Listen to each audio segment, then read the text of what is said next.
I never imagined hearing a banshee's cry echoing through the forest until the day Victoria Harland, president of our uptight HOA, stormed up our secluded mountain road like a woman possessed. Our cabin, hidden deep within towering pines, was miles away from the manicured lawns and nitpicky rules of Maplewood Grove Estates. My wife, Emily, and I had purchased this retreat for quiet weekends, no HOA nonsense, no curtain-twitching neighbors, just trees and tranquility. At least, that's what we believed. The weekend began perfectly: crisp air, coffee on the porch, deer tiptoeing by the creek. Then the peace shattered with the grind of tires and the screech of brakes. A shiny black BMW, HOA emblem shining on the rear, halted at our gate. Out climbed Victoria, clad in pastel shades, gripping a clipboard and a rolled-up document as if it were a sword. Her high heels instantly sank into the soft dirt as she marched forward. Her lips were pursed tight enough to snap a twig. "This is unauthorized," she screeched. "This cabin breaches several HOA mandates, and I'm here for an immediate inspection." I stepped out, a cold drink in hand, baffled. "This is private land, Victoria. HOA rules don't reach this far." She jabbed her clipboard at me. "Maplewood regulations follow homeowners wherever they reside.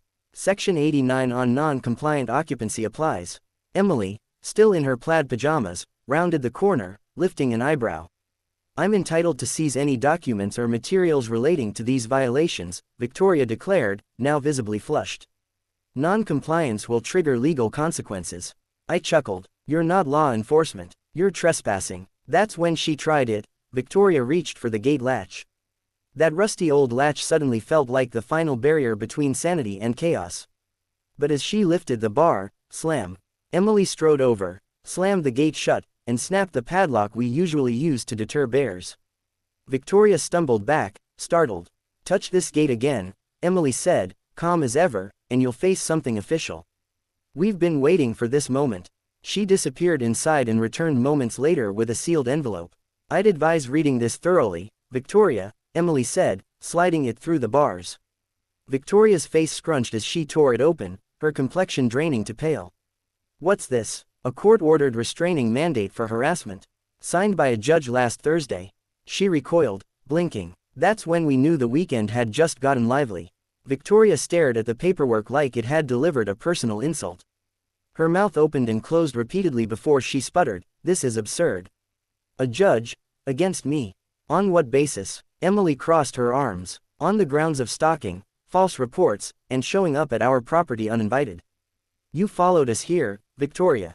That's not community leadership, it's harassment." Victoria attempted a chuckle, but it emerged shrill and brittle. "This is a travesty. I'm the HOA president. You can't serve me like some criminal." "You're not being arrested," I said, "yet. That paper just says stay off our land and stop filing bogus reports." She backed away, eyes darting towards her BMW. Then she pulled out her phone.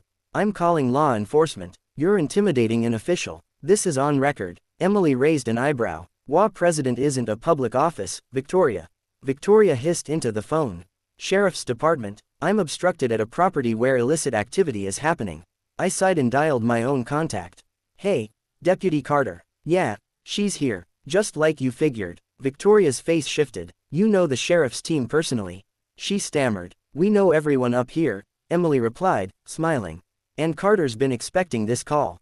10 minutes later, a dusty county SUV rolled up. Deputy Carter, broad-shouldered in his cowboy hat and aviators, stepped out. He nodded at us, then turned to Victoria. "Ma'am, care to explain what you're doing here?"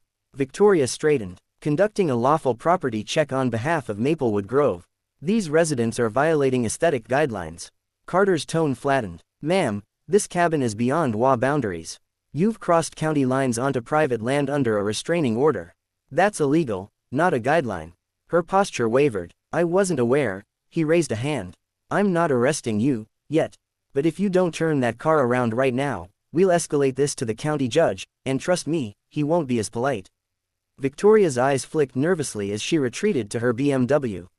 "You haven't heard the last of this," she snapped. Emily leaned casually against the gate.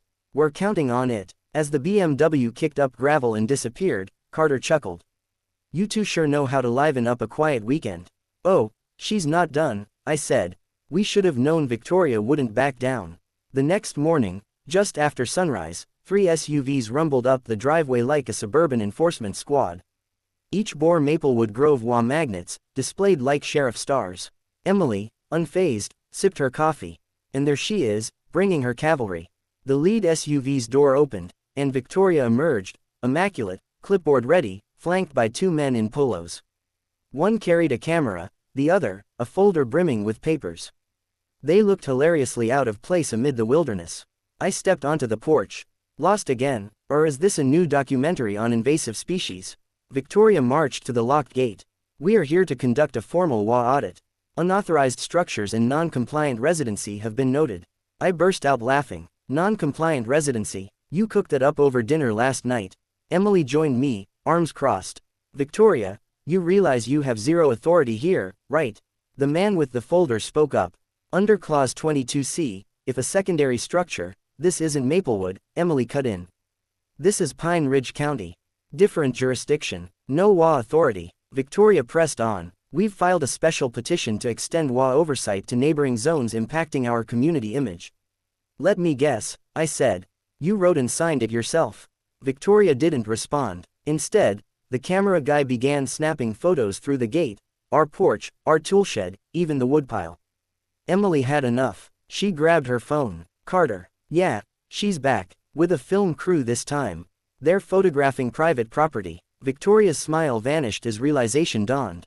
Your little cabin won't obstruct community standards. She bellowed. Moments later, the familiar sound of county cruisers echoed through the trees. But this time, Carter wasn't alone. 2 additional deputies arrived, flanking Victoria's convoy. Carter stepped out, slowly removing his shades. Well, I'll be. Brought the whole WA council meeting with you, huh? Victoria's defiance crumbled. I'm within my rights. No, ma'am, Carter interrupted. You're violating a restraining order, trespassing with witnesses, and attempting to impose fake authority on private land. Emily leaned towards me. Bet she's getting cuffed this time. Victoria froze as Carter approached the gate, his hand resting casually on his belt. The cameraman lowered his equipment. The folder holder shifted uncomfortably. Ma'am, Carter said evenly, I warned you yesterday. Today, it's no longer a misunderstanding. You're trespassing, documenting private property without consent, and defying a court order. Victoria's voice trembled. But I have documentation. A petition. Signed by who? Your Bridge Club, Carter asked as a deputy stepped forward with an official notice. You're now formally cited for trespassing and contempt. We've got it all on record. Emily whistled softly. 2 strikes, Victoria. 1 more and you'll be painting over graffiti downtown. You can't arrest me for this. Victoria snapped, stepping back. Not today, Carter replied, but you're being summoned to court in Pine Ridge County. And if you return, you will be arrested. Victoria snatched the citation and stormed back to her SUV, muttering threats. Hopefully, we've heard the last of her, Emily said under her breath. The cameraman and folder holder shared glances before retreating silently.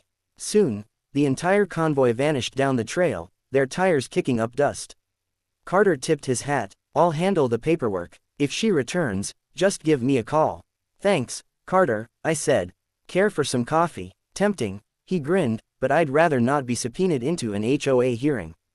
We waved him off, and for the first time all weekend, the mountain returned to silence. Emily exhaled, leaning on the porch rail. Think she'll show up in court? She'll try to squirm out of it, but that envelope she tore open. It had video evidence and 5 sworn statements. She's done. Emily smiled, satisfied. Good. Maybe now she'll go back to policing mailbox colors. We spent the rest of the weekend by the fire, undisturbed. No WA crusaders lurking in the trees, no clipboard inspections. Just wind, birdsong, and the crackle of flames. On Sunday evening, we packed up, locking the cabin. As we drove down the trail, Emily glanced over. So, gazebo next weekend. I grinned. Only if we paint it red. You know she hates red. Emily smirked. Deal. And just like that, the mountain reclaimed its quiet. No rules, no nosy visitors, just us. If you enjoyed watching WA Victoria get a reality check at our cabin gates, hit that like button to keep the nonsense locked out. Subscribe for more real-life throwdowns where common sense wins, mountain style, and drop a comment. What would you do if your WA chased you into the woods with a clipboard and no clue?